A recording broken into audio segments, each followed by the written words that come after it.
بسم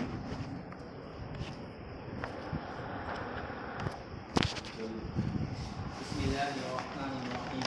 الحمد لله رب العالمين، والصلاة والسلام على رسوله الكريم وعلى آله وأصحابه وأتباعه أجمعين. كلما ذكره الذاكرون وكلما غفل عن ذكره الغافلون. أما بعد. عبارت ایسے نہیں پڑھی جائے. بسم اللہ الرحمن الرحیم. الحمد للہ رب العالمین والعاقبۃ للمتقین والصلاۃ والسلام علی سید الانبیاء والمرسلین وعلی آلہ وصحبہ اجمعین. اما بعد. بالسند المتصل قال المصنف رحمہ اللہ تعالی حدثنا یحییٰ بن بکیر قال اخبرنا الليث بن بکیر عن ابن شهاب عن عروة بن الزبیر عن عائشة رضی اللہ تعالی عنہا ام المؤمنین انہا قالت اول ما بدی به رسول اللہ صلی اللہ علیہ وسلم من الوحی بالاسلامات وكان لا يرى رؤيا الا جاءت مثل فلق الصبح ثم هبب الي الخلا وكان يخلو بغار هراء فيتحنس فيه وهو تعبد الليالي ذوات العدد قبل ان ينزل الى اهله ويتزود لذلك ثم يرجع الى خديجه فيتزود لمثلها حتى جاءه الاقوى وهو في غار هراء فجاءه الملك فقال اقرا فقلت ما انا بقارئ قال فاخذني فغطني حتى بلغ مني الجهد ثم ارسلني فقال اقرا فقلت ما انا بقارئ فاخذني فغطني الثانية حتى بلغ مني الجهد ثم ارسلني فقال اقرا فقلت ما انا بقارئ قال فاخذني فغطني الثالثة ثم ارسلني فقال اقرا باسم ربك الذي خلق خلق الانسان من علق اقرا وربك الاكرم الذي علم بالقلم. فرجع بها رسول الله صلى الله عليه وسلم يرجف فؤاده فدخل على خديجة بنت خويلد قال زملوني فزملوا حتى ذهب نوره فقال لخديجة وأخبرها الخبر لقد خشيت على نفسي فقالت خديجة كلا والله ما يجزيك الله أبدا إنك لتصل الرحم وتعمل وتقصد المعدومة في الزيغ وتعين على نوائب الحق. فانطلقت به خديجة حتى أتت به ورقة بن نوفل بن أسد بن عبد العزى ابن أم خديجة وكان امرأ تنصر في الجاهلية وكان يكتب الكتاب العبراني فيكتب من الإنجيل العبرانية ما شاء الله يكتب وكان شيخا كبيرا قد عمي. فقالت له خديجة يا ابن عمي اسمع من ابن أخي قال له ورقة يا ابن أخي ماذا ترى فأخبره رسول الله صلى الله عليه وسلم قال ما رأى فقال هذا الناموس الذي نزل الله على موسى يا ليتني فيها جزعا يا ليتني أكون حيا إذ يخرج قومك فقال رسول الله صلى الله عليه وسلم أو مخرجيهم قال نعم لم يأت رجل قط بمثل ما جئت إلا أوتي وإن يدركني يومك أنصرك نصرا موزرا ثم لم ينشأ ورقا توفي وفطر الوحي. روایت کا ابتدائی حصہ آپ اس سے پہلے پڑھ چکے. ام المؤمنین حضرت عائشہ رضی اللہ تعالیٰ عنہ فرماتے ہیں کہ نبوت کی ابتدا وحی کی ابتدا خوابوں سے ہوئی اور وہ خواب بھی رویہ صالحہ و صادقہ ہوتے تھے اور جو خواب پیش آتے تھے وہ آپ کے سامنے دن میں فلق الصبح کی طرح آ جاتے تھے. جب یہ مسلسل خواب چلنے لگے تو پھر اس کے بعد آپ کو خلوت پسند آئی. خلوت سے متعلق میں بات ذکر کر چکا کہ خلوت 3 دن کی ہوتی ہے، 1 ہفتے کی ہوتی ہے، 1 مہینے کی ہوتی ہے جاورت بحرا شہر اور 1 40 دن کی ہوتی ہے. فیتحنس فیہ آپ اس میں تحنس اختیار کرتے تھے. یا تو مراد تحنف ہے یا تو پھر یہ ہے کہ گناہوں سے بچنا ہے. قبل ینزل الی اہلہ ویتزود لذلک اور توشہ لے جاتے تھے. بس یہی سلسلہ چلتا رہا یہاں تک کہ قریباً 6 مہینے گزرے. اس سلسلے پر 6 مہینے گزرے تھے. حتی جاء الحق یہاں تک کہ وحی یا صاحب وحی جبریل امین تشریف لے آئے. آپ غار حرا میں تھے. آپ جبریل نے آ کر کے فرمایا اقرا. آپ نے فرمایا میں پڑھا ہوا نہیں ہوں اور یہی راجے ہے. میں کیا پڑھوں؟ استفہامیہ مغلوب ترجمہ. فاخذنی فغطنی مجھے زوروں سے دبایا یہاں تک کہ میری طاقت کی انتہا ہو یا میری طرف سے جبریل کی طاقت کی انتہا ہو. پھر مجھے چھوڑا کہا کہ پڑھو. میں نے کہا وہی جواب میں پڑھا ہوا نہیں ہوں. پھر اسی طرح 3 مرتبہ ہوا. پھر اس کے بعد فرمایا اقرأ بسم ربک الذی خلق خلق الانسان من علق۔ معلوم یہ ہوتا ہے کہ یہ جبریل امین علیہ السلام کی طرف سے جو اقرأ بار بار کہا گیا یہ تلقین تھا۔ تلقین کا معنی میں نے کل آپ کو بتایا تھا کہ میں آپ سے کہوں پڑھو، یعنی میں پڑھا رہا ہوں وہ پڑھیا۔ اس پر جو اشکال ہوا تھا وہ میں نے کل جواب دیا تھا کہ پھر جبریل اگر یوں کہہ دیتے اقرأ بسم ربک، پڑھو اقرأ بسم ربک، تو یہ سارے مسائل ہی پیش نہ آتے۔ اس کا جواب یہ ہے کہ اگر اقرأ کو 2 مرتبہ بولا جاتا ہے، ایک جبریل کی طرف سے ایک قرآنی آیت، تو شبہ ہو جاتا کہ جبریل کا کلام اللہ میں داخل ہو جاتا۔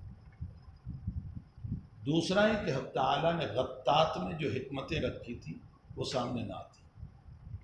اللہ کو منظور یہی تھا کہ غطات کے ذریعے سے جو حکمتیں ہیں رب کریم کی وہ سامنے آئیں، اس لیے 2 مرتبہ اقرأ نہیں کہا گیا، ورنہ یہاں پھر بھی وہی مسئلہ ہو سکتا تھا کہ حضرت نے فرمایا کہ ما انا بقاری، پھر دبایا، پھر دبانے کے بعد پڑھنا شروع کر دیا اقرأ بسم ربک۔ کیسے پڑھنا شروع کر دیا؟ جبریل پڑھا رہے ہیں تبھی تو آپ پڑھ رہے ہیں۔ معلوم ہوتا ہے کہ یہ تلقین استاذ کا مسئلہ تھا۔ جیسے چھوٹا بچہ کسی شیخ کے پاس، استاذ کے پاس لے جاتے ہیں کہ اس کا بسم اللہ کروائیے۔ اب شیخ یا استاد اس کو بسم اللہ کرواتا ہے، اور یہ ثابت بھی ہے سنت سے کہ اگر ہمارا بچہ ابتداءً کچھ پڑھتا ہو تو اس کو کسی شیخ کے پاس لے جائیں کہ حضرت اس کا بسملہ کروا دیں، اور شیخ بسملہ کروا دے تبرکاً برکتاً، امید ہے ان کے دل کی دعا لگ جائے، ہمارے بیٹے کی زندگی علم نبوت سے بھر جائے، تو یہ سنت سے بھی ثابت ہے۔ تو جیسے ہم چھوٹے بچوں کی بسملہ کرواتے ہیں تو اس موقع پر استاذ پڑھواتا ہے پڑھو بسم اللہ الرحمن الرحیم، تو ہم کہتے ہیں پڑھو بسم اللہ، لیکن ہماری زبان میں کوئی حرج نہیں، اس لیے کہ پڑھو اردو ہے، بسم اللہ الرحمن الرحیم عربی ہے۔ پھر دخول کلام خداوندی میں داخل ہونے کا کوئی شبہ بھی یہاں نہیں پیدا ہوا۔ یہاں اقرأ کو 2 مرتبہ کہا جاتا تو یہ شبہ ہو سکتا تھا لسان عربیت کی بنیاد، پھر غطات کی حکمت سامنے نہ آتی، ورنہ حقیقت یہ ہے کہ تلقین استاذ ہی یہی ہے، ورنہ یہاں پھر 4تھی مرتبہ ہو سکتا تھا کہ ما انا بقاری، ابھی بھی کہاں پڑے ہوئے۔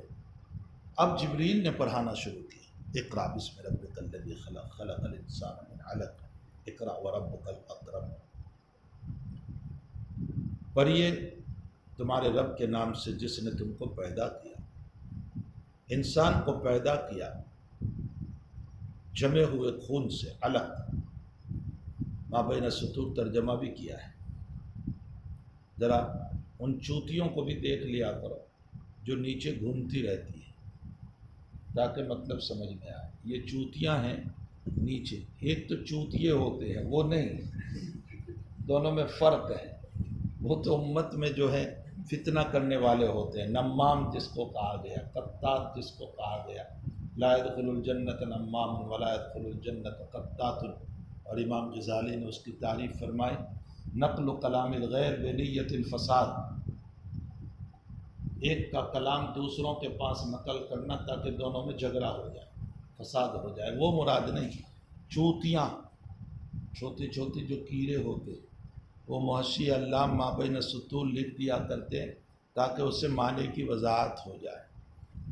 جمے ہوئے خون سے انسان کو پیدا کیا، پڑھیے تمہارے اس رب کے نام سے جو بڑا کریم ہے، اکرم ہے۔ ویسے 5 آیتیں اتری ہیں، ابتداءً 5 آیتیں، اس کے علاوہ بھی 2 آیتیں آ گئیں۔ اقرأ وربک الاکرم الذی علم بالقلم علم الانسان ما لم یعلم، یہاں تک اتری ہے 5 آیتیں۔ یہ راوی کا اختصار ہے کہ انہوں نے 2 آیت کو یہاں چھوڑ دیا ہے، سمجھ میں بھی آئے۔ یہ جو 5 آیتیں ہیں یہ قرآن کا عنوان ہے، یہ قرآن کا سرنامہ ہے۔ آپ جب خط شروع کرتے ہیں تو خط کے شروع میں اپنا ایڈریس لکھتے ہیں، یہ ایڈریس آپ کے خط کا خلاصہ ہوتا ہے کہ میں فلاں صاحب ہوں اور آپ پر لکھ رہا ہوں۔ اسی لیے وہاں اپنا ایڈریس اور اس کے ساتھ جس بارے میں خط لکھ رہے ہیں وہ عنوان، گجراتی میں وہاں لکھتے ہیں وسئی، یہ خط لکھنے کا طریق ہے۔ تو اوپر جو شروع ہوتا ہے وہ کتاب کا عنوان ہوتا ہے، قرآن کریم کا یہ عنوان ہے، اور عنوان کے ذریعے سے معنون کا پتہ چلتا ہے۔ پورے قرآن کریم کے مضامین 3 طرح کے ہیں: عقائد، احکام، اخبار غیب۔ ان 5 آیات میں حق تعالیٰ نے انہی 3 چیزوں کی طرف اشارہ کیا۔ عقائد، اللہ کی ذات و صفات پر ایمان رکھنا، اس کا تعلق عقائد سے، یہ اصل اصول ہے۔ اس کے بعد رسول ہیں، نبی ہیں، کتاب ہیں، بعث بعد الموت ہے، اصلاً اللہ کی ذات۔ اسی لیے ذکر خالق کا ہوتا ہے، مخلوق کا نہیں ہوتا، یہ اصول ہے۔ لا الہ الا اللہ محمد الرسول اللہ، لا الہ الا اللہ محمد الرسول اللہ، یہ ذکر نہیں ہوتا۔ ذکر صرف لا الہ الا اللہ کا، محمد الرسول اللہ کا ذکر نہیں ہوتا۔ عوام الناس ہے، عوام الناس تو کیا، بعض علماء بھی لا الہ الا اللہ محمد رسول اللہ اسی طرح پڑھتے رہتے۔ محمد الرسول اللہ مخلوق ہے، افضل البشر، افضل الخلائق، سب سے اعلیٰ، سب سے اونچے۔ آپ کا رفیع مقام، حتیٰ کہ آپ کی شان عالی کعبۃ اللہ سے افضل۔ ان تمام مراتب کے باوجود بہرحال مخلوق ہے، اور ذکر مخلوق کا نہیں ہوتا ہے، خالق کا ہوتا ہے، اس لیے لا الہ الا اللہ ہی کا ذکر ہوتا ہے۔ البتہ صوفیہ فرماتے ہیں کہ ہر 25-30 مرتبہ لا الہ الا اللہ بولنے کے بعد 1 مرتبہ محمد الرسول اللہ ساتھ میں بول لو، تاکہ بیچ بیچ میں رسول اللہ صلی اللہ علیہ وسلم کی طرف یاد دہانی ہو جائے۔ تو ذکر خالق کا ہوتا ہے، مخلوق کا نہیں ہوتا۔ عقائد میں سب سے اول اللہ کی ذات و صفات، اللہ کی ذات و صفات کو ماننا، یہ اصل اصول۔ پھر صفات خداوندی 2 طرح کی ہے، اجمالاً میں گفتگو کروں، ورنہ امام بخاری نے اس مسئلے پر بہت تفصیل سے گفتگو فرمائی ہے کتاب التوحید میں۔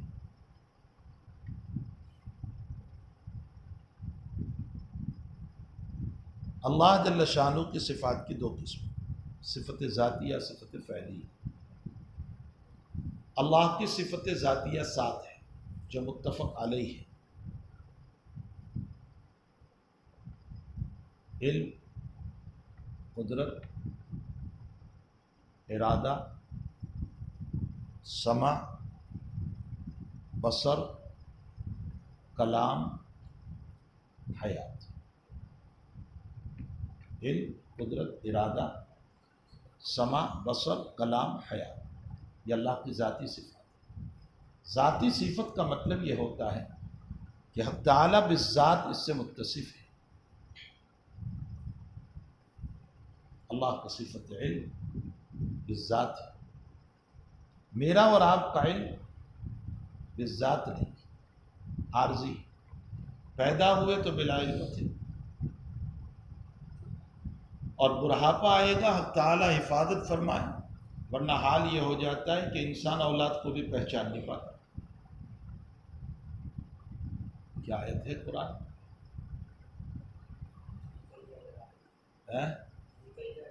بعد علم شیء، جاننے کے بعد لا علم ہو جاتا ہے۔ یہ آیت دلالت کر رہی ہے کہ بڑھاپے میں علم چلا جاتا ہے۔ جانے والے علوم عارضیت سے تعلق رکھتے ہیں، ذات علم کبھی نہیں جاتا۔ ارادے ہمارے عارضی ہیں، ہماری سمع، بصر، کلام، حیات عارضی ہے۔ حق تعالیٰ سناتے ہیں تو ہم سنتے ہیں، اگر وہ صفت سمع کو کھینچ لے، کان کے ہوتے ہوئے نہیں سن پاتے، آنکھوں کے ہوتے ہوئے نہیں دیکھ پاتے، دل کے ارادے، دل کے ہوتے ہوئے ارادے نے جب مجنون بنا دیتا ہے، موت طاری ہو جائے، حیات ختم۔ اللہ کی یہ ساری، اسی لیے متفق علیہ مسئلہ ہے کہ اللہ کی صفات سبعہ ذاتیہ، یہ صفات ذاتیہ ہیں جو قدیمہ ہیں۔ قدیمہ کا معنی جب سے اللہ کی ذات تب سے یہ صفات، اس لیے کہ جب ذات ہے تو ظاہر سی بات ہے کہ ذات جب سے ہیں تب سے یہ صفات بھی ہے۔ ایسا نہیں ہو سکتا ہے کہ اللہ پہلے ارادہ بعد میں آیا۔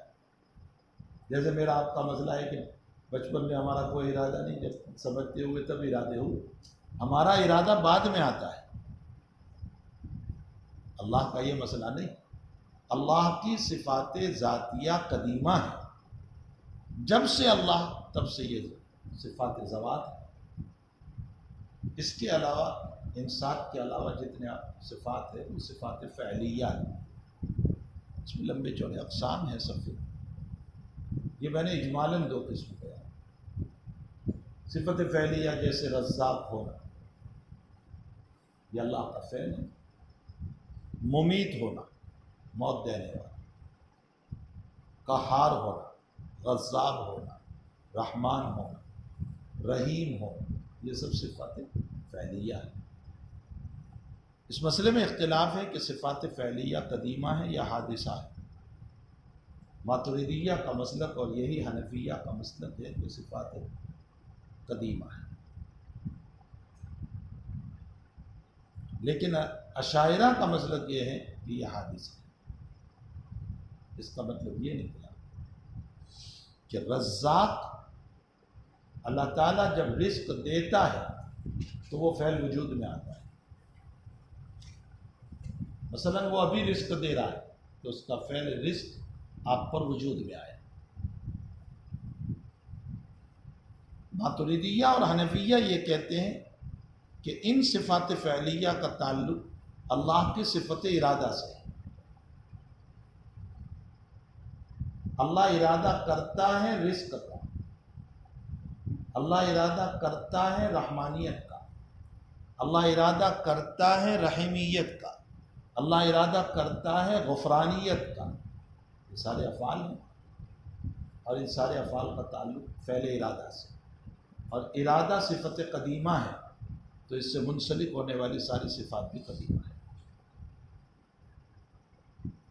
پھر ماتریدیہ اور حنفیہ نے ایک دلیل، یہی رائے امام غزالی کی بھی ہے، یہی رائے بعض شافعیہ کی بھی ہے، باوجود ہے کہ وہ اشاعرہ ہے، لیکن ان کی اس بات میں رائے یہ ہے کہ صفات افعال قدیمہ ہے۔ دوسری دلیل ماتریدیہ اور حنفیہ وغیرہ کی ہے کہ ان صفات افعال کا ذکر کلام خداوندی میں ہے۔ انی انا الرزاق ذو القوۃ المتین، قل ادعوا اللہ او ادعوا الرحمن، وغیرہ وغیرہ۔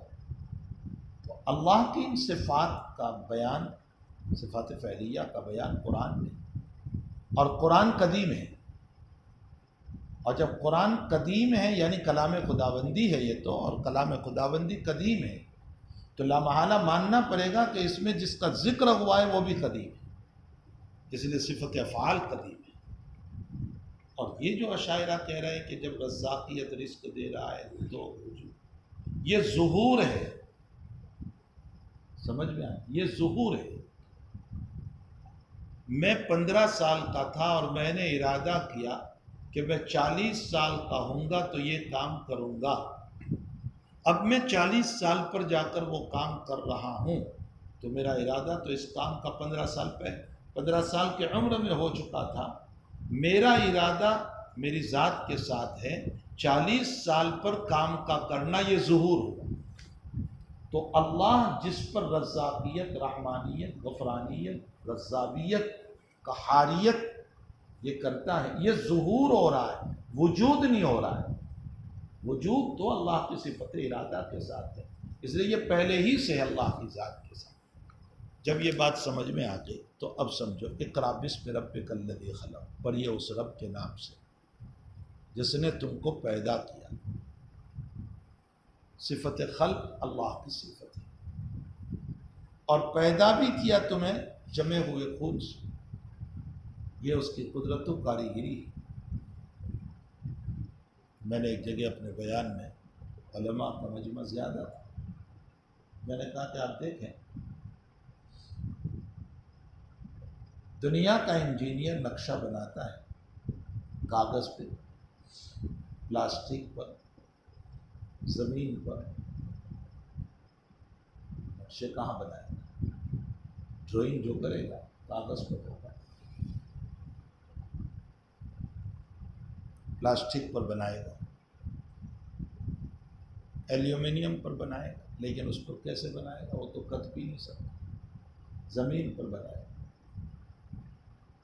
بڑے سے بڑا انجینئر پانی پر کوئی نقشہ بنا نہیں سکتا۔ دنیا کا کتنا بڑا انجینئر پانی پر کوئی نقشہ نہیں بنا۔ سمندر کے کنارے لے جاؤ اس کو کوئی مکان کا نقشہ بنا، پانی پر کوئی نقشہ۔ اللہ کی ذات وہ ہے جس نے تخلیق انسان میں منی کے قطرے پر پانی پر نقشہ بنا انسان کا۔ یہ اللہ ہی کی ذات ہے کہ جو پانی پر نقشہ بناتی ہے، اس کے علاوہ دنیا کے کسی انسان کی طاقت نہیں ہو سکتی۔ تو اقرا بسم ربک الذی خلق، خلق الانسان من علق، اس کے ذریعے سے حق تعالیٰ نے عقائد کی طرف دعوت دی۔ اقرا وربک الاکرم الذی علم بالقلم، اس کے ذریعے سے احکام کی دعوت دی جس نے قلم سے سکھایا۔ علم الانسان ما لم یعلم، انسان کو وہ سکھایا جس کا اس کو علم نہیں تھا، اخبار غیب کی طرف اشارہ کیا۔ تو پورے قرآن کی یہی تو تین مضمون ہیں، عقائد، احکام اور علم غیب۔ یہ تینوں کے تینوں مضامین ان 5 آیتوں کے اندر آ گئے، اس لیے یہ 5 آیات عنوان قرآن ہے، وہ سمجھ میں بھی آئے۔ سب سے پہلے نازل ہونے والی تو اصل اصول یہی آیات ہیں۔ بعض یہ کہتے ہیں کہ سب سے اول نازل ہونے والی سورہ فاتحہ ہے۔ ابو میسرہ نے ایک مرسل روایت نقل فرمائی جس میں یہ ہے کہ اول ما نزل سورۃ الفاتحہ۔ اولاً تو یہ مرسل روایت ہے جو ابو میسرہ نے نقل کی، صحیح روایت کے مقابلے میں اس کا اعتبار نہیں ہوگا۔ دوسری بات یہ ہے کہ اس کو اول ما نزل مان لیں تو بعد نزول اقرا و بعد نزول مدثر، ان دونوں کے نزول کے بعد سورہ فاتحہ کا نزول۔ بعضوں نے کہا کہ اول ما نزل بسم اللہ الرحمن الرحیم، اس کے قائل بھی وہی ابو میسرہ ہے۔ انہوں نے کہا کہ اول ما نزل بسم اللہ الرحمن الرحیم ہے، اور یہی حنفیہ میں سے جمال الدین ابن نقیب نے ذکر فرمایا کہ اول ما نزل بسم اللہ ہے۔ جمال الدین ابن نقیب کون ہیں؟ حنفیہ کے بڑے علماء میں سے، 6 صدی میں ہیں، جن کا اسم گرام محمد بن سلمان بن حسن بن حسین النقیب، معروف بجمال الدین النقیب الحنفی۔ ان کی تفسیر بھی بہت مشہور و معروف ہے، تفسیر النقیب۔ اس میں انہوں نے یہ لکھا ہے کہ اول ما نزل بسم اللہ ہے، لیکن اس کا جواب یہ ہے کہ اقرا بسم سے پہلے تو بسم اللہ ہے ہی نہیں، اگر ہوتی تو یہاں ضرور ذکر کیا جاتا، نہ مدثر سے پہلے۔ ہاں یہ ہو سکتا ہے کہ فاتحہ سے پہلے ہوتی، سورہ فاتحہ سے پہلے ہوتی۔ بعض کہتے ہیں کہ سورہ نون سب سے ابتدا میں ہوتی، لیکن یہ دعویٰ بلا دلیل ہے۔ آگے ایک روایت آ رہی ہے اسی روایت کے بعد، جس سے بظاہر یہ پتہ چلتا ہے کہ اول ما نزل سورہ مدثر ہے۔ ایک جواب تو اس کا یہ ہے کہ اقرا بسم کے بعد اول ما نزل مدثر. اس سلسلے میں علامہ سیوطی رحمۃ اللہ علیہ نے الاتقان فی علوم القرآن میں 5 جواب دیے.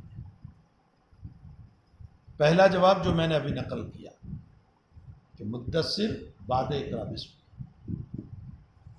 نمبر 2، بحکم انذار اول ما نزل مدثر. اقرا بسم میں ڈرانے کا حکم نہیں ہے، سورہ مدثر میں ڈرانے کا حکم ہے، یا ایھا المدثر قم فانذر وربک فکبر. تو بحکم انذار کوئی اگر اول سورت نازل ہوئی تو سورہ مدثر. نمبر 3، بحکم تبلیغ اول ما نزل مدثر. اقرا بسم ربک الذی خلق میں کوئی تبلیغ کا حکم نہیں ہے، تبلیغ کا حکم جو ہے وہ سورہ مدثر میں ہے، قم فانذر، ڈرائیے خود کا. نمبر 4، چوتھا جواب یہ ہے کہ بعد الفترت اول ما نزل مدثر ہے. اقرا بسم ربک الذی کے بعد 2.5 یا 3 سال کی فترت ہوئی، اس کے بعد جو سورت نازل ہوئی وہ سورہ مدثر ہے. ایک 5واں جواب یہ ہے کہ کسی سبب کے تحت اول ما نزل جو ہے وہ مدثر ہے. اقرا بسم کا کوئی سبب نہیں تھا، آپ غار حرا میں تشریف لے جاتے تھے روزانہ، بس اچانک مسئلہ پیش آ گیا کہ فرشتہ آ گیا اور آپ کو وحی دے دی. بخلاف مدثر کا مسئلہ تو یہ ہوا کہ آپ نکلے ہوئے تھے صحرائے مقطع میں، یا محمد یا محمد یا محمد، آواز آئی، آپ نے فرشتے کو اصلی شکل میں دیکھا، آپ گھبرا کر گھر آ گئے. فرشتہ آیا، یا ایھا المدثر قم فانذر. چونکہ آپ کمل اوڑھ کر سو گئے تھے گھبرا کر، اس لیے آپ کو خطاب فرمایا یا ایھا المدثر سے. اس سبب کے بعد اول ما نزل جو ہے وہ سورہ مدثر ہے.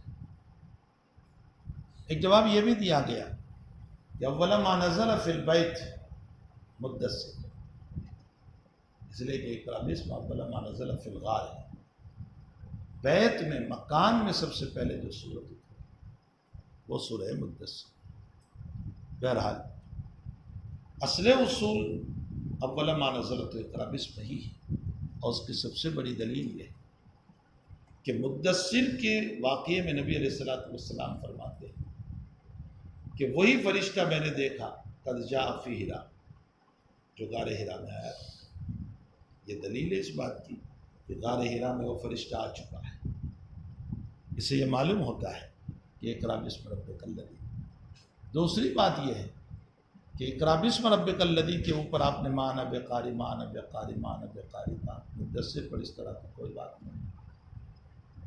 اگر مدثر اول ما نزل ہوتی تو پھر یہ واقعہ وہاں ہوتا، مانا بقاری، اور آپ پڑھاتے یا ایھا المدثر قم فانذر. اس لیے دلائل کے اعتبار سے صحیح قول یہی ہے کہ اول ما نزل اقرا بسم ربک الذی ہے.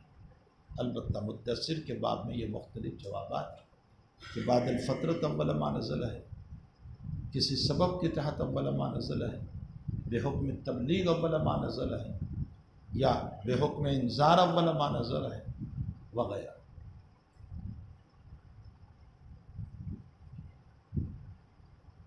اقرا بسم ربک الذی خلق، خلق الانسان من علق، اقرا وربک الاکرم. فرجع بها رسول اللہ صلی اللہ علیہ وسلم. ایک مسئلہ یہاں سمجھ لیں، اس لیے کہ ایک قول یہ بھی آیا کہ بسم اللہ اول ما نزل ہے، اگرچہ میں نے اس کا جواب دے دیا کہ اول ما نزل نہیں. آیا بسم اللہ سورت کا جز ہے یا قرآن کا جز ہے؟ عبداللہ ابن مبارک رحمۃ اللہ علیہ اور داؤد ظاہری رحمۃ اللہ علیہ تو فرماتے ہیں کہ یہ قرآن کا جز ہے، سورت کا جز ہے. عبداللہ ابن عباس رضی اللہ تعالیٰ عنہما کی روایت ہے کہ رسول اللہ صلی اللہ علیہ وسلم کسی سورت کے اختتام کا پتہ نہیں چلتا تھا، تو تعالیٰ نے فصل کے لیے بسملہ کو نازل فرمایا. تاکہ اس کے ذریعے سے پتہ چلے کہ یہ صورت ختم اور یہ صورت شروع۔ معلوم ہوتا ہے کہ یہ قرآن کا جز ہے، لیکن یہ ساری بحث انہ من سلیمان و انہ بسم اللہ الرحمن الرحیم کی آیت کو چھوڑ، وہ اپنی جگہ قرآن کی آیت ہے، اس پر کوئی اشکال نہیں۔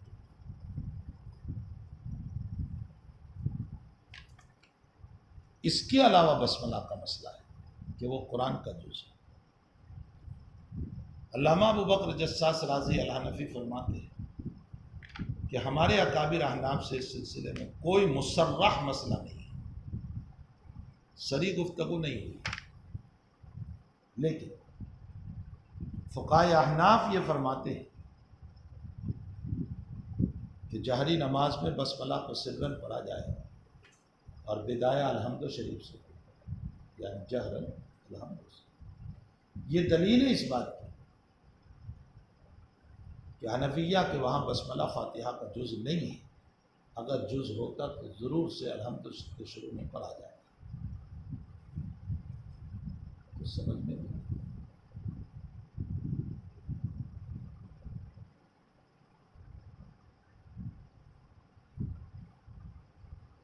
اس سے مسئلہ نکالا گیا کہ حنفیہ کے وہاں بھی بسملہ فاتحہ کا جز نہیں ہے بلکہ قرآن کا جز ہے، اور یہی راجح قول ہے، اور اس کی سب سے بڑی دلیل بخاری شریف میں روایت ہے۔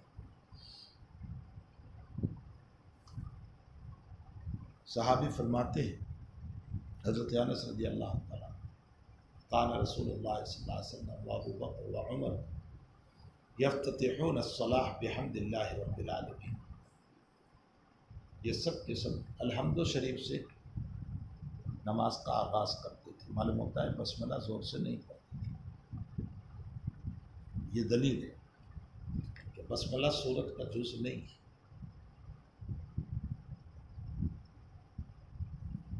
البتہ قرآن کا جز ہے، اسی لیے پورے قرآن میں ایک مرتبہ جب ہم قرآن ختم کریں تو کہیں نہ کہیں ایک جگہ پلے بسملہ۔ ویسے فصل بین السورتین کے لیے تو ہمیں پڑھنا ہی ہے، لیکن جہرن بسملہ جیسے تراویح کے مسئلے، امام شافعی رحمۃ اللہ علیہ کا راجح قول یہ ہے کہ فاتحہ کا جز ہے، باقی اور صورتوں کا جز ہے یا نہیں، اس سلسلے میں شافعیہ کے 3 قول ہیں۔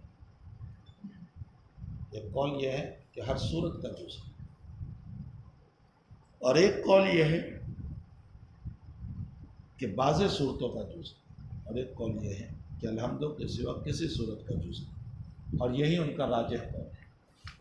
البتہ فاتحہ کے بعد میں وہ کہتے ہیں کہ اس کا جز ہے۔ اللہ سبحانہ و تعالی عالم۔ بسملہ کا پڑھنا مستحب ہے بدایت قرآن میں، یعنی جہاں ہم تلاوت شروع کرتے ہیں تو بسملہ کا پڑھنا مستحب ہے۔ ویسے ہر ذی بال امر کے شروع میں بسملہ کا پڑھنا نبی اکرم صلی اللہ علیہ وسلم نے بتایا ہے، کل من ذی بال لم یبدأ بسم اللہ فهو ابتر، وہ ناقص رہتا ہے، اس لیے ہر محتم بالشان کام کو ہمیں بسملہ سے شروع کرنا چاہیے۔ فرجع بها رسول اللہ صلی اللہ علیہ وسلم، نبی اکرم صلی اللہ تعالیٰ علیہ وسلم لے کر کے تشریف لائے،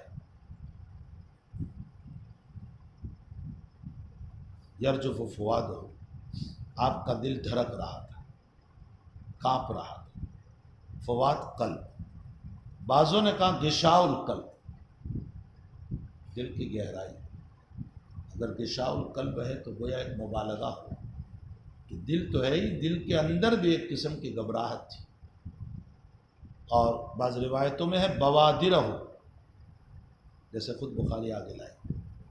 بوادر بادرہ کی جمع ہے، بادرہ کا معنی گردن سے لے کر کندھے تک کا یہ بادرہ، یہ دھڑک رہا تھا، کانپ رہا تھا۔ حقیقت یہ ہے کہ قلب کے کانپنے پر یہ حصہ کانپنے ہی والا ہے۔ فلا تعارض بینہما، فؤادہ اور بوادرہ میں کوئی فرق نہیں ہے۔ فدخل علی خدیجہ بنت خویلد، آپ اپنی زوجہ محترمہ خدیجہ بنت خویلد رضی اللہ تعالیٰ عنہ کے پاس تشریف لائے۔ خدیجہ بنت خویلد یہ بڑی پارسا مکے کی خاتون تھی، بڑی تاجرہ عورت تھی، بیوہ تھی۔ نبی علیہ السلام کا نکاح ان سے ہوا، اور جب نکاح ہوا تو آپ کی عمر گرامی 25 سال کی اور خدیجہ کی عمر گرامی 40 سال کی تھی۔ آپ نبی علیہ السلام کی بہت ہی باوفا بیوی ہیں۔ آپ کی ساری اولاد سوائے ابراہیم رضی اللہ تعالیٰ عنہ خدیجہ سے پیدا ہوئی، چاروں بیٹیاں بھی اور بیٹے بھی۔ آپ کو حضرت خدیجہ سے انتہائی محبت تھی۔ خدیجہ نے اپنی جان بھی اپنا مال بھی قربان کر دیا نبی علیہ السلام نے، اور جب تک خدیجہ حیات رہی آپ صلی اللہ علیہ وسلم نے دوسرا نکاح بھی نہیں فرمایا۔ آپ کے فضائل میں یہ فضیلت کافی ہے کہ بخاری شریف میں ہے، جبریل امین ایک مرتبہ تشریف لائے اور فرمایا کہ اللہ نے خدیجہ کو سلام کہا۔ نبی علیہ السلام نے فرمایا خدیجہ اللہ تم کو سلام کہتے ہیں۔ آپ انداز لگائیں، کائنات کا مالک نبی کو سلام نہیں، زوجہ نبی کو سلام کہلوا رہا ہے، اس سے بڑھ کر فضیلت کیا ہو سکتی؟ فراست خدیجہ یہ ہے، حضرت خدیجہ کی فضیلت یہ فراست یہ ہے کہ خدیجۃ الکبریٰ رضی اللہ تعالیٰ عنہ کہہ رہی ہے یا رسول اللہ ان اللہ هو السلام، اللہ کے نبی اللہ تو خود ہی سلام ہے، سلامتی دینے والا ہے۔ مطلب یہ ہے کہ اس کو کوئی وعلیکم السلام سے جواب تھوڑے ہی دیا جائے گا، یہ تو دعا ہے اور دعا اللہ کو نہیں دی جاتی، یہ فراست ہے، یہ ذہانت ہے۔ ہمارے وہاں احمق قسم کی عورتیں ہوتی ہیں، بے وقوف عورتیں تو بے وقوف کیا، مرد بھی بے وقوف ہوتے ہیں کہ اگر کسی کو کہا جائے کہ فلاں صاحب کو سلام کہہ دینا تو یہ خود ہی کہہ دیتا ہے وعلیکم السلام۔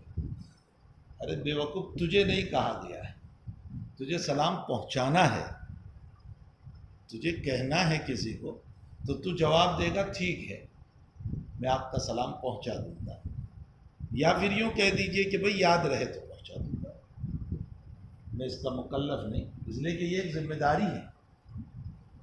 تو اگر یہ ذمہ داری یاد رہے تب تو پہنچائے، ورنہ کچھ نہیں۔ لیکن آپ وعلیکم السلام کیوں کہہ رہے ہیں؟ وہ سمجھ میں بھی آ رہا ہے یہ حماقت ہے۔ بخاری شریف میں روایت ہے نبی علیہ السلام نے فرمایا میری عائشہ میری خدیجہ کے لیے اللہ تعالیٰ نے کھوکھلے موتیوں کا محل بنایا جنت میں، جس کی لمبائی 30 میل ہے، یعنی 30 میل لمبا ہے، اس کا عرض بھی بتایا گیا ہے۔ یہ سب مناقب و فضائل خدیجۃ الکبریٰ رضی اللہ تعالیٰ عنہ کی۔ حضرت وفات رسول کے بعد بھی خدیجہ کو یاد کرتے تھے، اس لیے کہ انہی کی جان اور مال پر آپ کو اشاعت دین کا موقع ملا تھا۔ یہ دنیا کے اعتبار سے اتفاق ہوتا ہے، اللہ کے اعتبار سے اتفاق نہیں، اللہ کے اعتبار سے نظام ہوتا ہے، وہ نظام چلتا ہے۔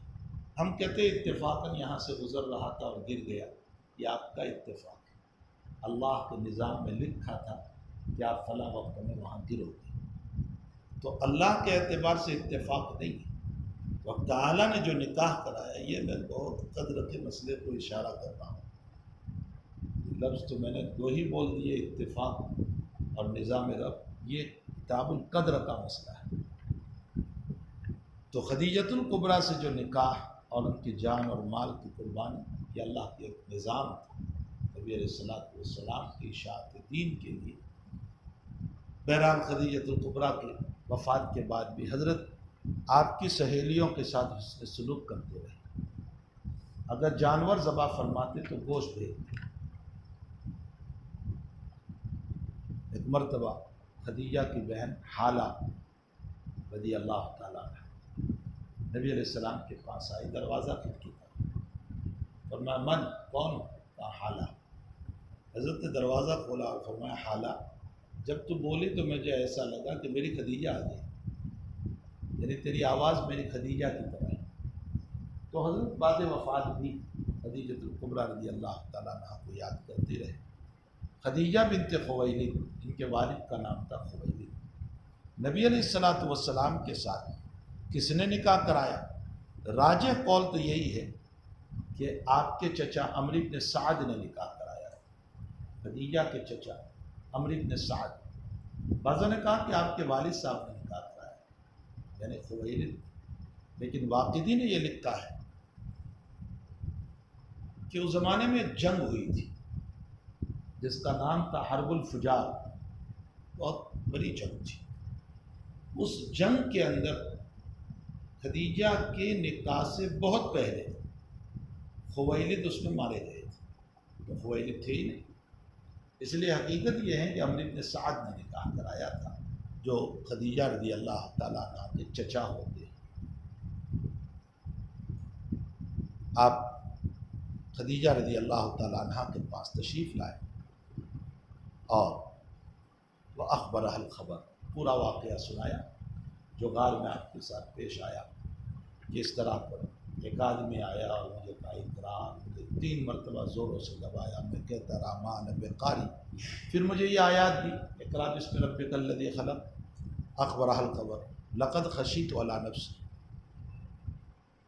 مجھے میری ذات پر خوف ہے، یعنی مجھے ڈر لگ رہا ہے۔ سوال یہ ہے کہ آپ کو کس بات کا ڈر لگ رہا تھا، کیا خوف تھا؟ آپ نے جبکہ فرشتہ آیا، آپ کو آیات دی، اب خوف کس بات کا؟ بعضوں نے کہا کہ آپ کو اس بات کا خوف تھا کہ کہیں یہ کوئی جن تو نہیں ہے جو آیا تھا، بعضوں نے کہا کہ کہیں یہ کوئی کاہنانہ مسئلہ تو نہیں، کہانت کا مسئلہ تو نہیں۔ ایک تیسرا قول یہ ہے، اس پر ایک اشکال بھی ہو سکتا ہے کہ جن اور کاہن وغیرہ کے خیالات کیسے ہوں، جبکہ آیات ملی ہے، فرشتہ ہے۔ علامہ اسماعیلی نے اس کا جواب دیا کہ یہ پہلی ملاقات ہے، اور ایک ملاقات میں یقین کیسے ہو جائے گا، سمجھ میں نہیں۔ ہمارے حضرت کے پاس ایک صاحب، حضرت کو ان کے باپ میں شبہ ہوا کہ یہ جاسوس ہے، حکومت مخبر ہے،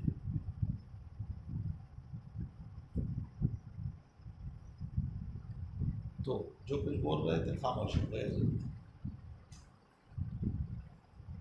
وہ بہت دیر، وہ ڈاکٹر صاحب تھے، وہ تو بہت دیر تک بیٹھے رہے، چلے گئے۔ حضرت نے فرمایا مجھے اس کے باپ میں شبہ ہے کہ یہ حکومت کار ہے۔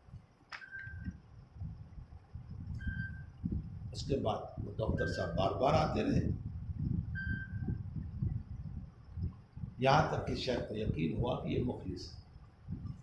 تو پہلے مرحلہ میں شیخ کو جاسوس ہونے کا ایک اندیشہ ہوا۔ ظاہر سی بات ہے کہ ایک ملاقات میں ہم کسی کو کیسے پہچان لیں، اس لیے جیسے ہی ملاقات ہو تقریریں جاننا شروع نہیں کرنا چاہیے۔ یہ دیکھو بار بار کی ملاقات سے کہ یہ صاحب کون ہے، اس کا ظرف کیا ہے، اس کو آپ سے محبت تھی، حقیقت کیا ہے، یہ اس سے سبق ملتا ہے۔ تو علامہ اسماعیلی فرماتے ابھی تو ایک ملاقات ہوئی تھی جبریل امین سے، آپ کو کیسے یقین ہو جاتا کہ یہ فرشتہ ہے؟ ایک تیسرا جواب یہ ہے کہ یہ خیال جو ہے خوف کا، یہ حاجز کے درجے میں سرسری خیال آپ کو گزرا۔ ایک چوتھا جواب یہ ہے کہ آپ کو موت کا خوف ہوا کہ مجھے بہت زوروں سے دبایا، اگر اسی طرح بار بار وہی کے موقع پر ہوتا رہا تب تو میں مر جاؤں گا، تو موت کا خوف۔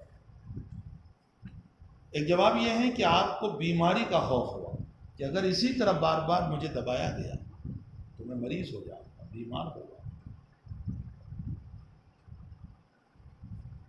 ایک جواب یہ ہے کہ آپ کو دوام مرض کا خوف ہوا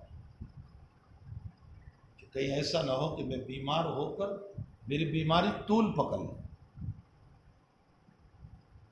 ایک جواب یہ ہے کہ آپ کو اس بات کا خوف ہوا کہ یہ تو نبوت ملی، تو میں نبوت کے بارے گراں کو اٹھا پاؤں گا یا نہیں، اس بوجھ کو برداشت کر سکوں گا یا نہیں۔ ایک جواب یہ ہے کہ آپ کو یہ خوف ہوا کہ کہیں میری قوم مجھے قتل تو نہ کر دے، میں اس طرح کی باتیں کروں گا۔ ایک جواب یہ ہے کہ کہیں میری قوم میری تکذیب تو نہ کر دیں، میں جب یہ بات رکھوں گا کہ میں غار میں تھا اور اس طرح فرشتہ آیا اور ایسا ایسا مسئلہ ہوا، تو کہیں میری تکذیب نہ کر دیں۔ ایک جواب یہ ہے کہ کہیں میری قوم مجھ کو عار نہ دلائے، بے عزتی نہ کرے، تو بہت بڑا آ گیا، تو کہیں عار نہ دلائے۔ ایک جواب یہ ہے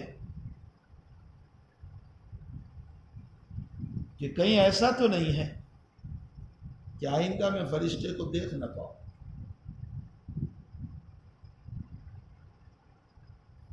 اور ایک جواب یہ ہے کہ ترک وطن کا آپ کو خوف، کہ میری قوم کہیں مجھ کو وطن سے نکال دے، جب میں اس بات کو رکھوں گا میری مخالفت کرے گی۔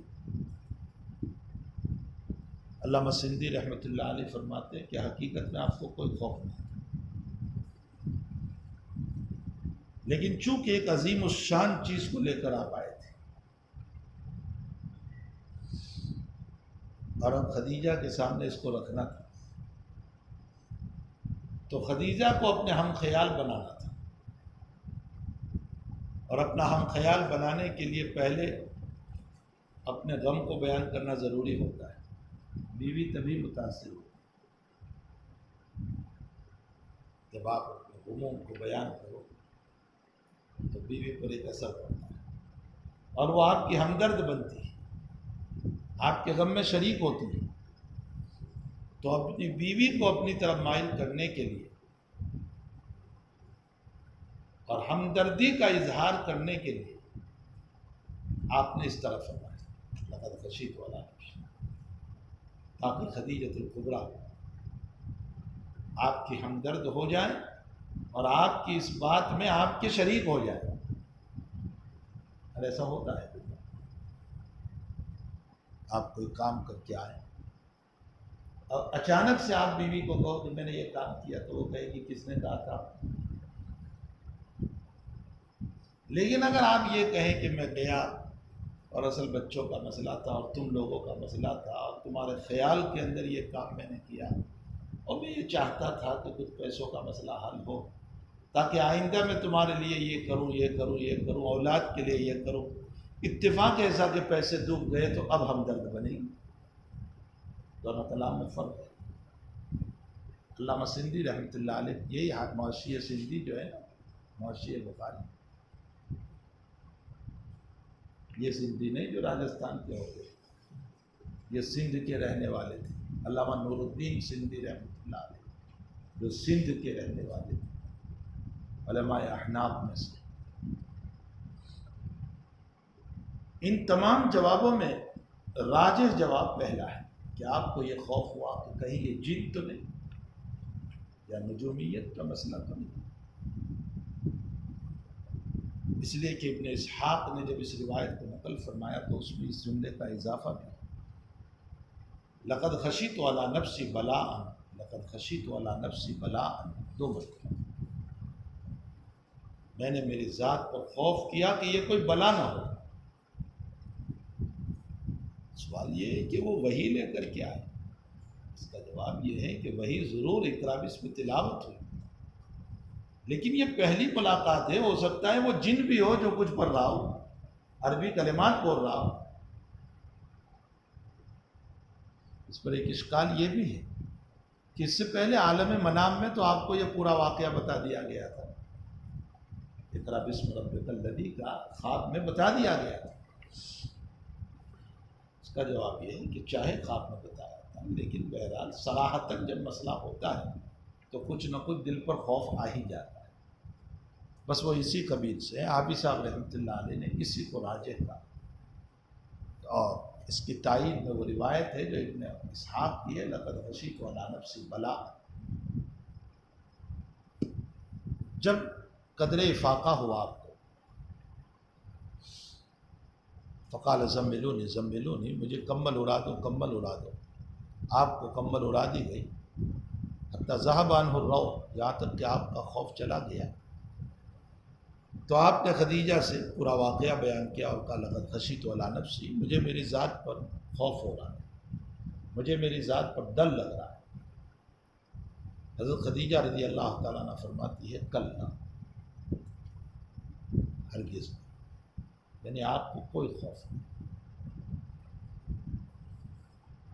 کلا بخاری میں کتاب التفسیر میں یہی روایت ہے، تو آگے ایک جملہ خدیجہ نے اور بھی کہا ہے کلا وابشر، بشارت حاصل کرو۔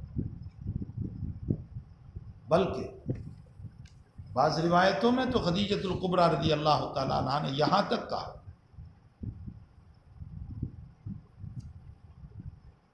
کلا وابشر لن یخزیک اللہ ولک الخیر، اللہ آپ کو ذلیل نہیں کرے گا بلکہ آپ کے لیے خیر ہی خیر ہے۔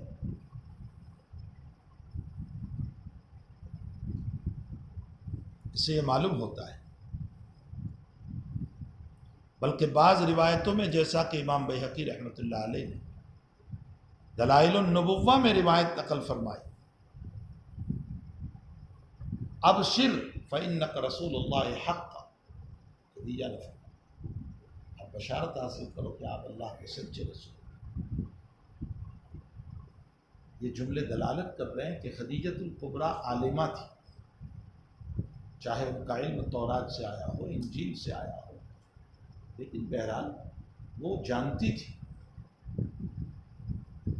اور اس کیفیت کو سننے کے بعد آپ کو یقین ہو گیا کہ یہی وہ رسول ہے، اس لیے فرمایا وَأَبْشِرْ فَإِنَّكَ رَسُولُ اللَّهِ حَقًّا۔ یہ ورقہ کی تائید سے پہلے کی بات ہے، ورقہ کے پاس تو بعد میں لے گئے۔ اس سے یہ معلوم ہوتا ہے کہ اصل اصول آپ پر ایمان لانے والی سب سے پہلے خدیجۃ الکبریٰ ہے۔ ویسے تطبیق کے لیے کہہ دیا جاتا ہے کہ مردوں میں ابو بکر ہے، اور بچوں میں علی ہے، اور غلاموں میں زید ہے، اور عورتوں میں خدیجہ ہے، ورنہ ابو بکر سے بھی پہلے ایمان لانے والی خدیجۃ الکبریٰ ہے، اس لیے کہ آپ وہی لے کر خدیجہ ہی کے پاس تشریف، اور جن کلمات سے آپ کو تسلی دی گئی اور جو کلمات آپ کے لیے کہے گئے، وَأَبْشِرْ فَإِنَّكَ رَسُولُ اللَّهِ حَقًّا، رواہ البیہقی فی دلائل النبوہ۔ اس سے معلوم ہوتا ہے کہ سب سے پہلے ایمان لانے والی خدیجۃ الکبریٰ ہے۔ کلا، ہرگز نہیں، ہرگز نہیں کا مطلب یعنی آپ نہ ڈریے، آپ کو کوئی خوف نہیں ہوگا۔ کیوں خوف نہیں ہوگا؟ خدیجۃ الکبریٰ اپنے تجربات کی روشنی میں آگے بات کر رہی ہے، یہ جو بول رہی ہے نا انک لتصل الرحم وتقصر القلب، یہ تجربات کی روشنی، کہ جن کے اعمال یہ ہوتے ہیں ان کو اللہ ضائع نہیں کرتا، جن کے یہ اعمال ہیں اللہ تعالیٰ ان کو کبھی بھی ضائع نہیں کرتا، یہ تجربات کی روشنی میں بول رہی ہے۔ اس لیے خوف کو کم کرنے کے لیے، ختم کرنے کے لیے کلا، جس سے نبی علیہ السلام کو تسلی دینا مقصود ہے۔ یہاں نقطہ ہے ہمارے حضرت، فرمایا خدیجہ نے جیسے ہی نبی علیہ السلام سے یہ باتیں سنی اور آپ کی گھبراہٹ کو دیکھا تو تسلی دینے کے لیے فوراً کلا کے لفظ سے آپ کو تسلی دی، ہرگز نہیں۔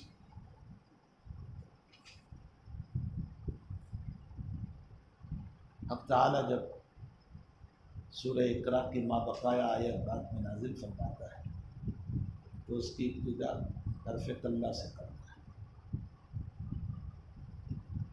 علم الانسان ما لم یعلم کلا ان الانسان لیظلم، یہ کلا سے کیوں؟ فرمایا جس حرف سے تو نے میرے محبوب کو تسلی دی، تیرا یہ حرف قیامت تک وہی بنا کر قرآن میں باقی رکھا جائے، اس لیے ما بقایا آیات میں سب سے پہلے کلا کا حرف ہے، تاکہ قیامت تک تلاوت ہوتی رہے اس حرف کی، اور لوگوں کا ذہن منتقل ہو کہ یہی وہ حرف ہے جس کے ذریعے سے نبی کریم صلی اللہ علیہ وسلم کو خدیجہ نے تسلی دی۔ اب یہ جو کچھ اخلاق بیان کیے جا رہے ہیں وہ تجربات کی روشنی میں واللہ ما یخزیک اللہ ابدا، اللہ تعالیٰ ہرگز آپ کو رسوا نہیں کرے گا۔ انک لتصل الرحم، آپ صلہ رحمی کرنے والے ہیں، یعنی رشتہ داروں کے ساتھ۔ وتحمل الکلب، اور آپ بوجھ اٹھانے والے۔ بوجھ اٹھانے کا مطلب لوگوں کے قرض کو اٹھاتے ہیں، لوگوں کی ضرورتوں کو مد نظر رکھتے ہوئے پورا کرتے ہیں۔ وتکسب المعدوم، وتکسب المعدوم، دونوں طرح ہے، تکسب بھی ہے تکسب۔ معدوم، معدوم المال و معدوم الاخلاق، دونوں طرح۔ آپ معدوم کو کمانے والے ہیں، یعنی مال لوگوں کو دینے والے، یا اخلاق لوگوں کو دینے والے۔ اور ایک ترجمہ یہاں یہ کیا گیا کہ آپ خوب مال کمانے والے ہیں۔ وتکسب المعدوم اے المال الکثیر۔ حافظ صاحب رحمۃ اللہ علیہ نے فرمایا کہ یہ ترجمہ نہیں ہوگا، لیکن اگر یہ ترجمہ کرو تو اس صورت میں جواب ہوگا آپ خوب مال کماتے ہیں تعاون غربا کے لیے۔ معلوم یہ ہوتا ہے کہ کسی کا کمانا تعاون غربا کے لیے تو ہونا چاہیے۔ وتکسب المعدوم وتقر الضیف، اور آپ مہمانوں کی مہمان نوازی کرنے والے ہیں۔ وتعین علی نوائب الحق، اور آپ حق کے اوپر، حق کے مسائل میں مدد کرنے والے ہیں۔ نوائب نائبہ کی جمع ہے۔ معلوم یہ ہوتا ہے کہ آپ کا تعاون حق میں ہوگا، باطل میں نہیں۔ جیسے کوئی انسان مظلوم ہے تو اس کا تعاون ظالم کی، آپ کا تعاون قرضدار کو ہوگا، قرض خواہ کو دے، آپ کا تعاون فتنہ فساد والوں کو دے۔ وتعین علی نوائب الحق۔ فانطلقت به خدیجہ، پھر خدیجۃ الکبریٰ آپ کو لے کر چلی، یہاں تک کہ ورقہ ابن نوفل ابن اسد ابن عبد العزیٰ کے پاس آئے۔ ورقہ سے پہلے بعض روایتوں سے، جیسا کہ ابن اسحاق کی روایت سے معلوم ہوتا ہے کہ اور ایک راہب کے پاس لے گئی تھی، اس کا نام تھا عداس، یہ عیسائی راہب، ان کے پاس لے گئی، اور انہوں نے بھی انہی کلمات سے تسلی دی تھی کہ آپ ضائع نہیں ہیں اور آپ نبی ہیں۔ پھر ورقہ کے پاس اس لیے آئی کہ ورقہ اور خدیجۃ الکبریٰ رضی اللہ تعالیٰ عنہ چچا زاد بھائی بہن۔ ورقہ کے والد نوفل اور خدیجہ کے والد خویلد، یہ دونوں بھائی ہیں، اور یہ دونوں بیٹے ہیں اسد۔ تو یہ دونوں بھائی ہیں، اور خدیجۃ الکبریٰ اور ورقہ بھائی بہن ہیں، چچا زاد، تو اقرب ہے۔ ورقہ کا شام جانا ہوا تھا، اصلاً تو یہ بت پرستی میں تھے، پھر شام گئے کسی عیسائی عالم کے ہاتھ پر، انہوں نے عیسائیت کو قبول کر لیا اور مذہبی عیسائیت پر پھر رہے اور اس کی اشاعت بھی کرتے تھے۔ تو ان کے پاس لے کر گئے ابن عم خدیجہ، جو خدیجۃ الکبریٰ رضی اللہ تعالیٰ عنہ کے چچا زاد بھائی ہوتی تھی۔ وَقَانَ امْرَأً تَنَصَّرَ فِي الْجَاهِلِيَّةِ، اور انہوں نے جاہلیت میں مذہب نصرانیت کو اختیار کر لیا۔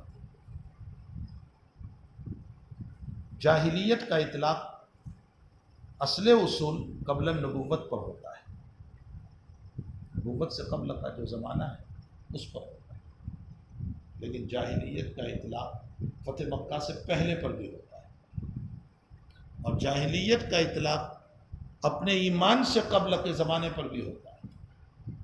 آدمی ایمان لاتا ہے، اس سے پہلے کا دور جاہلیت یا فتح مکہ سے پہلے کا زمانہ، لیکن اصل اصول نبوت سے قبل کا زمانہ۔ حدیث میں جگہ جگہ جاہلیت کا لفظ آئے گا، وہاں سیاق و سباق کو دیکھ کر ترجمہ ہوگا، قبل النبوت ہے یا قبل فتح مکہ ہے یا اپنا ایمان ہے۔ یہاں قبل النبوت ہے۔ وَقَانَ امْرَأً تَنَصَّرَ فِي الْجَاهِلِيَّةِ وَقَانَ يَكْتُبُ الْكِتَابَ الْعِبْرَانِيَّ، اور آپ عبرانی زبان میں کتاب کو لکھتے تھے، یعنی انجیل کو عبرانی زبان میں منتقل کرتے۔ یہاں تو ہے عبرانی، لیکن یہی روایت کتاب التفسیر اور کتاب التعبیر میں مفصلاً آئی وہاں عبرانی کے بجائے عربی لفظ آیا، یعنی عربی زبان میں منتقل کر دیں۔ یہ راجع معلوم ہوتا ہے، اس لیے کہ وہاں لوگ عربی زبان بولتے تھے۔ تو انجیل کو اپنی اصلی زبان سے منتقل کرتے تھے عربی زبان میں، ٹرانسلیشن کرتے تھے تاکہ سمجھائیں۔ اور اگر عبرانی کو بھی مان لیا جائے تو اس صورت میں یوں کہا جائے گا کہ مدینے میں یہود رہتے تھے، ان کو سمجھانے کے لیے عبرانی زبان میں، اور عربوں کو سمجھانے کے لیے عربی زبان۔ عبرانی بھی اپنی جگہ، عربی بھی اپنی جگہ، لیکن یہ مسئلہ تب صحیح ہوگا جب کہ یہ پہلے تحقیق کرنا ہوگا کہ انجیل عبرانی میں نہیں تھی، سریانی میں تھی۔ اگر سریانی میں تھی تب تو عبرانی میں منتقل کرنا صحیح، لیکن وہ خود عبرانی میں تھی تو پھر اس صورت میں یہ لفظ مرجوح ہوگا اور راجع العربیت کا لفظ ہوگا۔ وکان یکتب الکتاب العبرانی فیکتب من الانجیل بالعبرانیۃ ما شاء اللہ، جو چاہتے تھے یکتب۔ وکان شیخا کبیرا قد عمی، بہت برے تھے، آنکھوں سے نابینا ہو گئے تھے۔ فقالت لہ خدیجہ، حضرت خدیجۃ الکبریٰ رضی اللہ تعالیٰ عنہ نے ان سے کہا، یا ابن عمی، میرے چچا زاد بھائی، اسمع من ابن اخی، آپ اپنے بھتیجے سے سنو کچھ بات، یعنی ان کی بات کو سنو۔ یا ابن عمی، یہی صحیح ہے، بعض روایتوں میں یا ام میں آیا، بعضوں نے تعویل یہ کر لی کہ عربوں میں دستور یہ تھا کہ بڑوں کو یا امی کہتے تھے، لیکن بھئی روایت ایک ہی ہے تو پھر یبن عمی اور یا امی کیسے؟ صحیح یہ ہے کہ وہ ناقل کی غلطی ہے، ابن کا لفظ حذف ہو گیا، یبن عمی، اے میرے چچا زاد بھائی آپ سنو اپنے اس بھتیجے سے کہ یہ کیا کہتا ہے۔ نبی اکرم صلی اللہ تعالیٰ علیہ وسلم کو ورقہ کے بھتیجے کہا، ابن اخی، آپ کے بھائی کا بیٹا یعنی بھتیجا، اس لیے کہ قصی میں جا کر آپ صلی اللہ تعالیٰ علیہ وسلم اور ورقہ دونوں مل جاتے ہیں۔ ورقہ کا نسب نامہ ابھی آپ نے پڑھا، ورقہ ابن نوفل ابن اسد ابن عبد العزیٰ ابن قصی، ارے عبد العزیٰ کے بعد قصی ہے جو یہاں نہیں ہے۔ اور نبی اکرم صلی اللہ تعالیٰ علیہ وسلم کا نسب نامہ محمد بن عبداللہ بن عبد المطلب بن ہاشم بن عبد مناف بن قصی، محمد بن عبداللہ بن عبد المطلب بن ہاشم بن عبد مناف بن قصی، قصی میں جا کر کے نبی علیہ الصلوۃ والسلام اور ورقہ مل جاتے ہیں، اس اعتبار سے آپ کو بھتیجا کہا گیا۔ آپ اپنے بھتیجے سے سنیے۔ فقال لہ ورقہ یا ابن اخی ماذا ترى، ورقہ نے پوچھا بھتیجے کیا دیکھا تم نے؟ فاخبرہ رسول اللہ صلی اللہ علیہ وسلم خبر ما رأى، وہ ساری باتیں بیان کی جو کچھ دیکھا تھا۔ فقال لہ ورقہ ھذا الناموس الذی نزل اللہ علی موسیٰ، تو ورقہ نے کہا ارے یہ تو وہی ناموس ہے، صاحب السر ہے، وہی فرشتہ ہے جو موسیٰ علیہ السلام کے پاس آیا تھا۔ ویسے ناموس اور جاسوس دو لفظ ہیں، اور دونوں کا معنی صاحب السر، رازدار، راز کی باتوں کو رکھنے والا، جاننے والا، دونوں کا ایک ہی معنی ہے۔ لیکن بعض لوگوں نے جیسے امام نووی رحمۃ اللہ علیہ وغیرہ نے فرمایا ناموس صاحب السر الخیر اور جاسوس صاحب السر الشر، خیر کی باتوں کو راز میں رکھنے والا وہ ناموس ہے، اور شر کی باتوں کو لانے والا وہ جاسوس ہے۔ ویسے دونوں کا ایک ہی معنی ہوتا ہے، لیکن ناموس کا اطلاق پھر اس پر ہوا اور جاسوس کا اطلاق، یہاں ناموس کا اطلاق، یعنی اس سے جبریل مراد ہے جو موسیٰ علیہ السلام کے پاس آیا۔ سوال یہ ہے کہ آپ تو عیسائی تھے، تو آپ کو عیسیٰ علیہ السلام کا نام لینا چاہیے تھا کہ یہ تو وہی ناموس ہے، قد نزل اللہ علی عیسیٰ، یہ موسیٰ علیہ السلام کا نام آپ نے لیا۔ اس کا ایک جواب تو یہ ہے کہ حضرت موسیٰ علیہ السلام رسول ہیں اور نبی اکرم صلی اللہ علیہ وسلم بھی رسول ہیں۔ اس پر اشکال یہ ہے کہ عیسیٰ علیہ السلام بھی تو رسول ہی ہے۔ ایک دوسرا جواب یہ ہے کہ موسیٰ متفق علیہ شخصیت ہے، عیسیٰ متفق علیہ شخصیت ہے، یہودیوں نے انکار کیا ہے، اس لیے آپ نے متفق بین الیہود والنصارہ جو تھی ان کا نام۔ علامہ سہیلی رحمۃ اللہ علیہ فرماتے ہیں کہ ہو سکتا ہے ورقہ کا ایمان عیسیٰ علیہ السلام کے باب میں ثالث و ثلاثہ کا ہو، یعنی وہ عیسیٰ علیہ السلام کو ربوبیت کا درجہ دیتے ہو، اور جب ربوبیت کا درجہ دیتے ہو تو پھر اس صورت میں یہاں تو نبی کا تذکرہ تھا، اس لیے مناسب یہی تھا کہ موسیٰ علیہ السلام کا نام لیا جائے۔ ایک جواب یہ بھی دیا گیا کہ موسیٰ علیہ السلام کا نام اس لیے لیا گیا کہ موسیٰ مستقل نبی ہے، عیسیٰ علیہ السلام مستقل نبی نہیں، اس لیے کہ عیسیٰ علیہ السلام شریعت میں گویا کہ تابع ہیں موسیٰ علیہ السلام کے، وَلِيُحِلَّ لَكُمْ بَعْدَ الَّذِي حُرِّمَ عَلَيْكُمْ، ورنہ وہی مسائل تھے جو تورات میں تھے۔ ایک جواب یہ بھی دیا گیا کہ جیسے موسیٰ کی شریعت مشتمل علی الاحکام تھی، اسی طرح آپ کی شریعت بھی مشتمل علی الاحکام ہوگی۔ ایک جواب یہ بھی دیا گیا کہ جیسے موسیٰ علیہ السلام وہ ضرر پہنچانے والا فرعون تھا جو غرق ہوا، آپ کو بھی ضرر پہنچے گا اس امت کے فرعون یعنی ابو جہل سے، اور پھر اللہ تعالیٰ اس کو غارت کرے گا۔ یہ سارے جوابات دیے گئے ہیں، اس مناسبت سے آپ نے موسیٰ علیہ السلام کا تذکرہ فرمایا، لیکن ان تمام جوابوں راجح جواب یہی ہے کہ موسیٰ متفق علیہ بین الیہود والنصارہ۔ اس اعتبار سے ورقہ نے حضرت موسیٰ علیہ السلام کا نام پیش کیا۔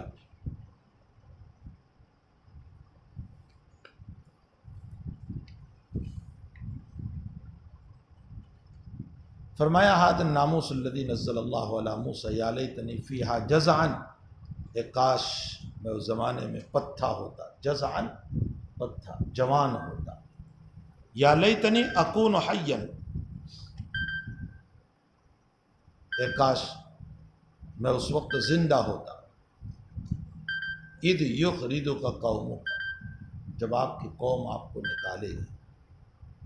قال رسول اللہ صلی اللہ علیہ وسلم او مخرجیہ، کیا میری قوم مجھ کو نکالے گی؟ حمزہ استفہامیہ، واو عاطفہ، اس پر اشکال ہوگا کہ اگر واو عاطفہ ہے تو مخرجیہ سے پہلے کوئی جملہ ہونا چاہیے تاکہ معطوف علیہ ثابت ہو جائے۔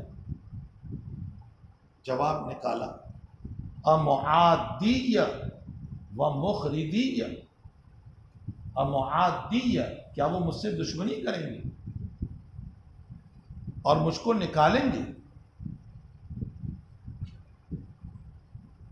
قال نعم لم یأت رجل قط بمثل ما جئت به الا عودیہ، کوئی آدمی نہیں آیا اس طرح کی باتوں کو لے کر مگر یہ کہ ان کے ساتھ دشمنی کی گئی۔ آیا حضرت نے یہ جملہ کیوں فرمایا او مخرجیہ ہوں، کیا یہ مجھ کو نکالیں گے؟ بعض تو کہتے ہیں کہ حب وطن میں فرمایا، آپ کو مکۃ المکرمہ سے محبت تھی۔ بعضوں نے فرمایا کہ ذہن میں اصل میں نبی علیہ السلام کی یہ بات آئی کہ جب یہ لوگ مجھ کو نکال دیں گے تو پھر ان کی اصلاح کون کرے گا، ان کی تبلیغ کون کرے گا؟ لیکن اگرچہ حافظ صاحب نے اس جواب کو بہت معقول کہا، ہمارے حضرت نے اس جواب کو مسترد کر دیا اور فرمایا ابھی تو اقرا باسم ربک الذی اتری، آپ کو کیا پتا کہ مجھے اصلاح کرنا ہے، مجھے تبلیغ کرنا ہے، کیسے ابھی سے یہ سوچ لیا کہ ان کی اصلاح کون کرے گا، ان کی تبلیغ کون کرے گا؟ حقیقت یہ ہے کہ نبی اکرم صلی اللہ علیہ وسلم حب وطن میں یہ فرمایا، اس لیے کہ آپ کو مکۃ المکرمہ سے انتہائی محبت تھی، اسی بنیاد پر آپ نے یہ فرمایا اب مخرجیہم، فرمایا نعم لم یات رجل قط بمثل ما جئت به الا عودیہ، فرمایا کہ کوئی آدمی اس طرح کی بات کو لے کر نہیں آیا مگر یہ کہ اس کو نکالا گیا، اس سے دشمنی کی گئی۔ وَإِن يُدْرِكْنِي يَوْمُكَ أَنْصُرُكَ نَصْرًا مُبَصَّرًا، اور اگر میں تمہارا وہ دن پالوں تو میں تمہاری بھرپور مدد کروں۔ کون سا دن پالوں؟ اب صاحب فرماتے یوم الاخراج، یعنی جب آپ کو نکالیں گے وہ دن تھا۔ بعضوں نے کہا یوم التبلیغ، تبلیغ کا دن پالیں۔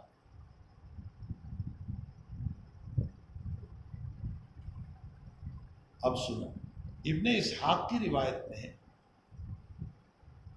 کہ آپ نے زمانہ تو پایا، یعنی ورقہ نے حضور کی نبوت کا تبلیغ والا زمانہ پایا۔ ابن اسحاق کی روایت میں کہ حضرت بلال رضی اللہ تعالیٰ عنہ کو جب آگ پہ سلایا تھا یا پتھر پہ سلایا تھا اور بلال احد احد احد بول رہے تھے، تو ورقہ کا وہاں سے گزر ہوا، آپ نے فرمایا احد احد یا بلال احد احد،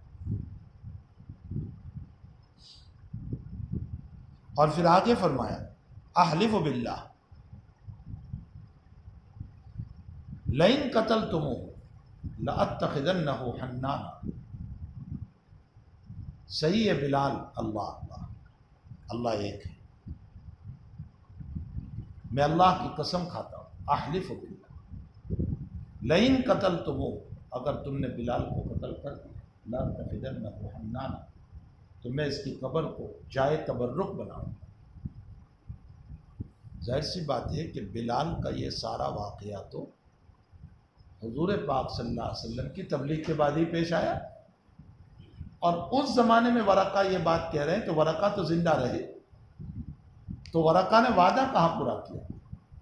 جو یوں کہا کہ اگر میں وہ دن پالوں تو میں آپ کی بھرپور مدد کروں گا۔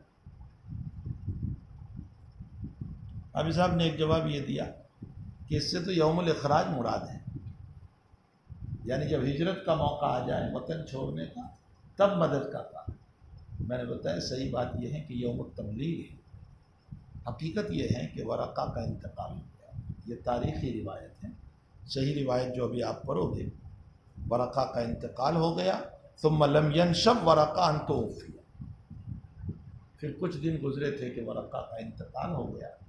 آپ نے وہ ایام نہیں پائے جن ایام میں نبی علیہ السلام نے تبلیغ کا آغاز فرمایا، یعنی مدثر کے نزول کے بعد ورقہ زندہ نہیں تھے، اس سے پہلے ہی فترت کے زمانے میں ان کا انتقال ہو گیا تھا۔ وفطر الوحی، اور ادھر حال یہ ہوا کہ وحی کا سلسلہ بند ہو گیا۔ بند ہونے کا مطلب وقتی طور پر فترت کا دور شروع ہوا۔ یہ فترت کا دور کتنے وقت تک رہا؟ اقرأ باسم ربک الذی کے نزول کے بعد بعض کہتے 2 سال، بعض کہتے 2.5 سال، بعض کہتے 3 سال۔ کیوں یہ فترت کا دور رکھا؟ 2 وجہ سے۔ ایک وجہ تو یہ تھی کہ آپ مکمل طور پر اس وحی کو برداشت کرنے والے ہو جائیں، اور دوسرا آپ میں طلب پیدا ہو جائے۔ یہی وجہ ہے کہ اس وحی کے بعد جب وحی کا سلسلہ منقطع ہوا تو آپ کا عشق مع الوحی و مع کلام اللہ اتنا زبردست ہو گیا تھا کہ آپ نکلتے تھے پہاڑوں کی طرف اور کہتے تھے میں اپنے آپ کو گرا دوں کہ وحی نہیں آ رہی۔ یہ وہ عشق مع کلام اللہ مع وحی اللہ، محبت پیدا ہو گئی، عشق، اور اسی کو پیدا کرنے کے لیے فطرت کا دور ڈالا گیا۔ دنیا کا بھی یہ دستور ہے، جب کسی سے محبت کرتے ہیں تو کچھ وقت کے لیے فطرت بھی آ جاتی ہے تاکہ محبت میں اضافہ ہو جائے، زیادتی ہو جائے، بشرطے کہ عقل کامل ہو۔ اگر عقل ہی نہ ہو تو پھر تو کوئی مسئلہ ہی نہیں۔ تو دنیا کا بھی یہ دستور ہے، اب تعالیٰ بھی ایک تو آپ کو مکمل طور پر وحی کا تحمل کروانا چاہتا تھا، اور دوسرا عشق خداوندی پیدا کروانا چاہتا تھا کلام اللہ کے ساتھ۔ اس لیے بیچ میں فترت کا دور آیا، اور اس فترت کے بعد پھر اول سورت جو نازل ہوئی وہ یا ایھا المدثر، اللہ سبحانہ و تعالی عالم وعلمہ اتم۔ یہاں تک کہ روایت باب کے ساتھ بالکل بے غبار ربط ہے کہ وحی اول کا بیان ہے، اور باب میں بدء الوحی ہی کا بیان ہے، کسی تقریر کی یہاں ضرورت نہیں ہے، اس روایت کو باب سے مناسبت کی۔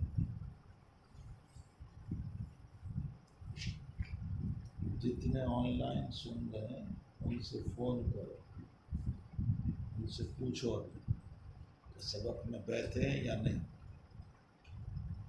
اور سلیقے سے بیٹھے ہیں یا ٹوپی نکال کر بیٹھے،